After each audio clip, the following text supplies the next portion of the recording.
Just sit right back and you'll hear a tale of your faithful trip. It started in the firmament, and then we all got tricked. Life was great when we were young, with all the things we believed. Then it all got hard, unbearable, and we know we're being deceived. Forgotten, ignored, secret, and hidden. Topics that talk about how water is knowledge. Now drink from the fountain. Let's pour some on you now. Hello and welcome to Plain Mundane Show. This is Alex. Today we're going to talk about a sensitive topic. It's a very sensitive topic because it actually sensitizes you.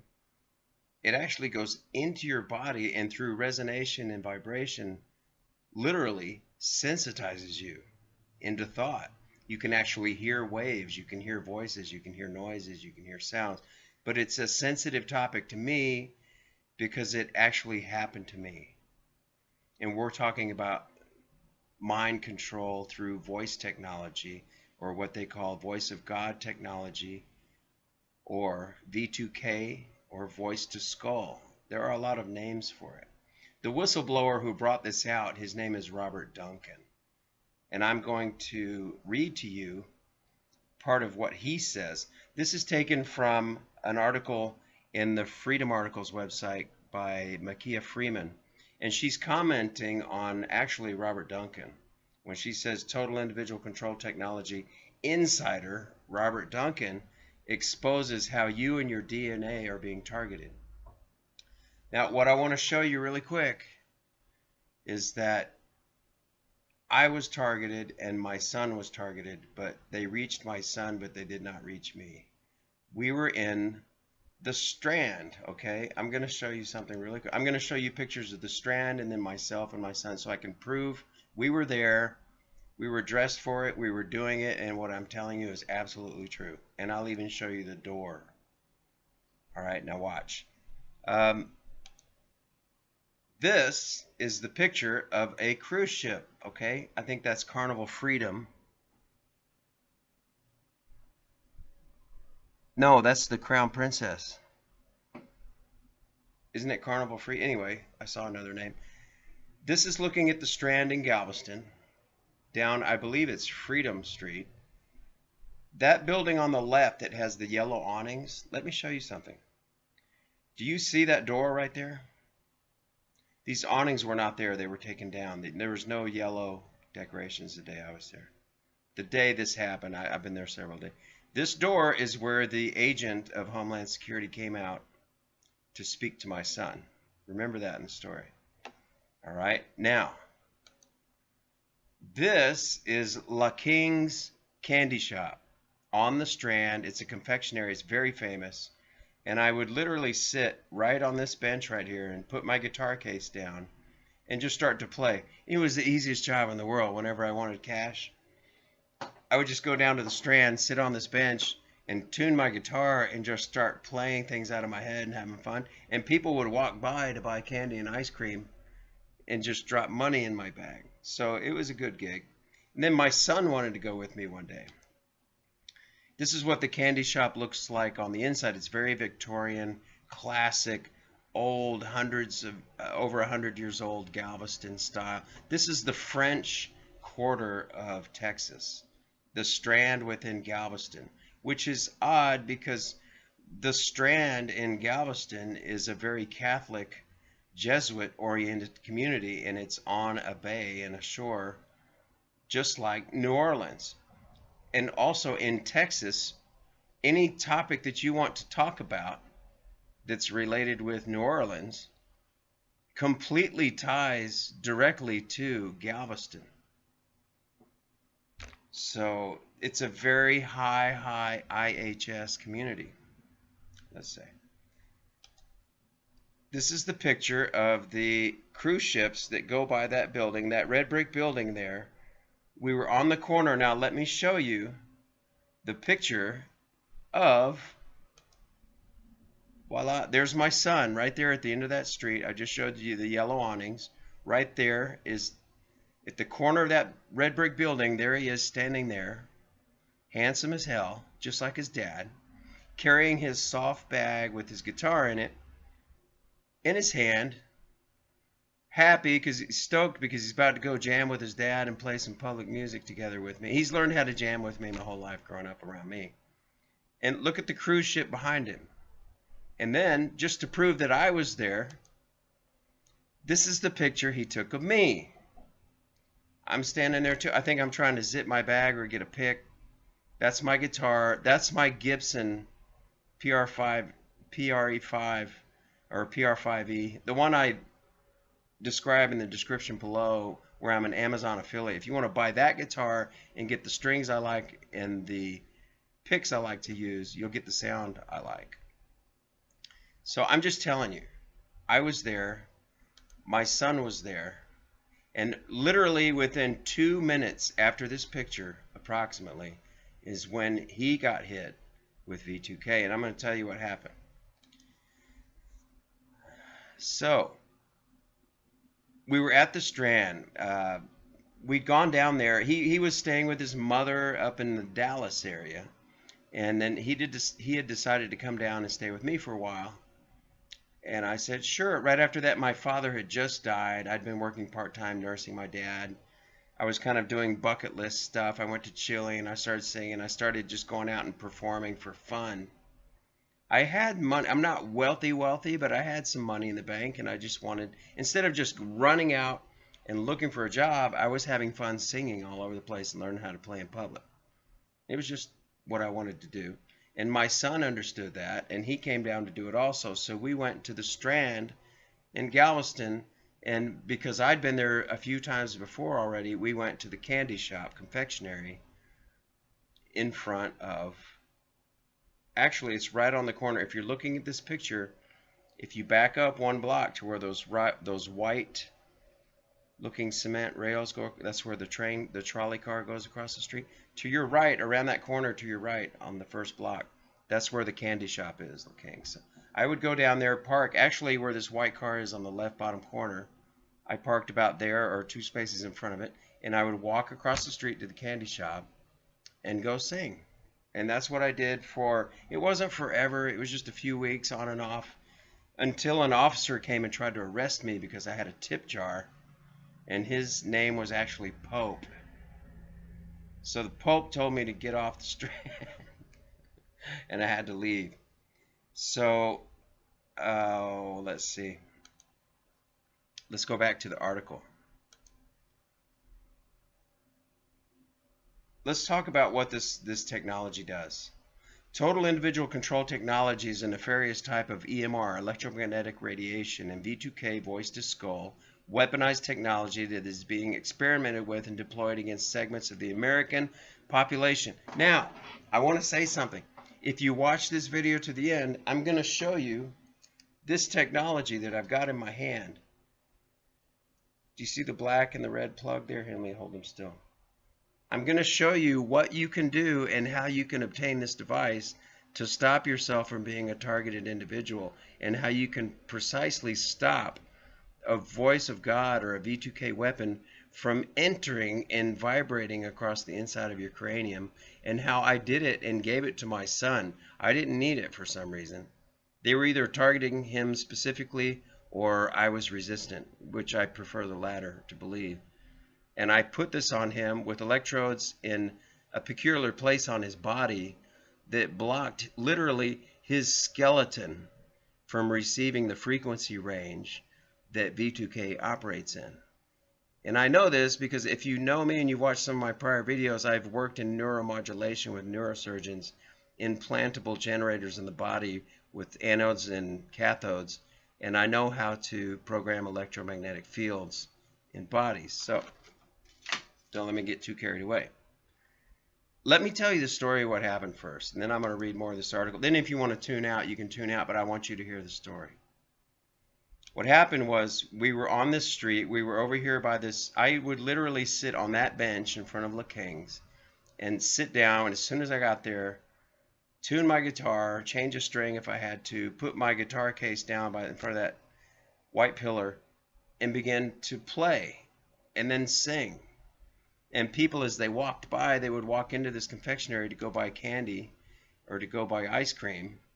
And as they stopped by me, they would drop money, you know, and that way I could make 50, 80 to $100 a day or more, you know, just sitting there. So it was better than sitting at home jamming by myself, unemployed. So what I did, I brought my son with me. We went over to the corner there in front of the cruise ship, and we thought, let's go take some pictures of the cruise ship or go look at it. Yeah. So I go over there, and we took this picture. I took this picture of my son. Now look, he's got his soft guitar bag. Now that had a shoulder strap that he had up on his shoulder. And literally 2 minutes after taking this picture, we walked back this way toward, after the first block, you turn left to go over by the candy confectionery, and that was where we were singing. So all we did was come to the cruise ship, take a picture, and we were going to walk a block and a half back at a dog leg to the left to where we were at. But he got interrupted in between. So what happened was, this building here, let me show you. I'll show you the doorway. Right under that, he's standing there in that picture I just showed you over here. On that corner, we came walking back over here. We were up here past this trash can on this yellow, almost to the crosswalk of the first block, going back over to the candy shop, which is over this way. This man stepped out of that door. He had a purple jacket on. I'm telling you, I worked there several weeks. All of the federal agents have purple jackets on in Galveston. If you go there, beware.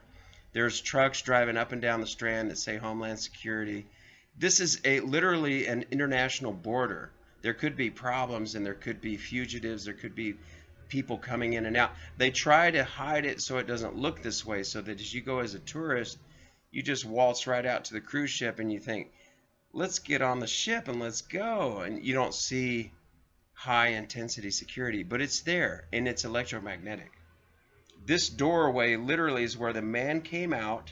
We were walking up here past his trash can, and I was talking to my son about, let's go play in front of the candy shop, and what do you want to play together, and blah blah. And he's like, he suddenly just tuned out of what I was saying, dropped his guitar bag on the ground, turned around a 180, and started walking back towards, not towards the door, but towards the curb behind that, where that car's parked. It wasn't there, where my arrow is right now.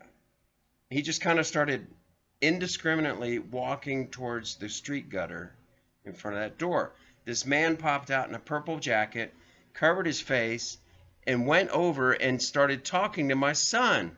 And I'm watching this, and I go, hey! And I said his name. And he turned around, and the guy didn't turn around at all. He kept facing the gutter in the street. And he turned around, and he said something else to him through his hand, and he turned around, and he walked back in the building right through that door right there. Okay, these yellow awnings were not there. It was not that colorful. I just remember a bleak, brown, red brick side of that building and that man in the purple jacket coming out. Now, he actually looked like, his physical description, if I could describe him, he looked like Ray Romano. Taller and skinnier. He was just a lanky, skinny, dark-haired, maybe Italian descent guy. And he did not look at me directly in my eyes. When I yelled my son's name, he turned around and he looked at me and he was shocked. I said, what are you doing? I just ignored the federal agent walking back into the building, and I said, what are you doing?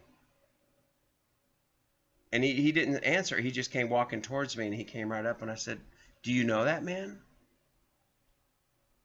He goes, no. I said, what were you just talking about? What happened to you? I said, we were talking, you just turned around and walked off. He goes, he was completely, his mind was like jelly. He was in a conversation with me. Suddenly, he didn't know who he was, where he was, who he was talking to, why he was over there. These questions his dad is asking him. And then he gave me this look like, whatever, let's go. And then we started walking. I said, hey, do you want to go get your guitar? And his guitar was literally laying on the street by this trash can, because that's where he released it off of his shoulder and let it drop to the ground when he went to walk to Mickey Mouse Man over there in the purple jacket. Mickey Mouse, Ray Romano looking guy.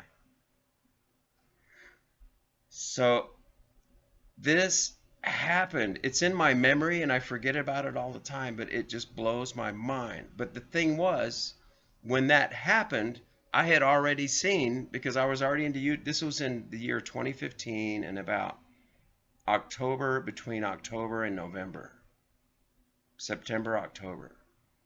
And they wanted to know who I was because I'd been coming to this strand and singing and busking and parking my car actually on the street about 2 blocks up near a dumpster.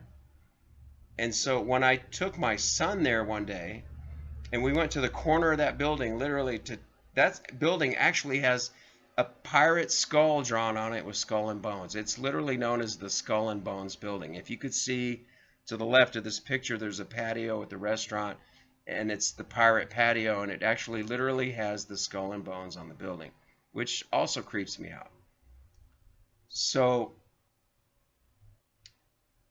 let's go back and read something out of this article. This guy, Robert Duncan, I literally had just read his talk maybe 2 months before this happened. So as soon as it happened, I knew my son was being controlled by Voiced Skull, and that's why I interrupted and got aggressive and came at that guy. And he didn't look at me. He turned around and zipped right in that building and that door quickly because I was over half the distance toward him just charging to protect my son. Okay. Those attacked by this electronic stalking are known as TIs, targeted individuals. Recently, another brave whistleblower has stepped forward to expose it. Brian Colfron, who formerly used the alias of Justin Carter, is a security industry specialist who used to work for a private security company, security industry specialist in Seattle, Washington. He quit in disgust after realizing that his former firm and others just like it were actively using this so-called individual control technology to target people, then ultimately control and destroy their lives. Let me read down here. Let's see.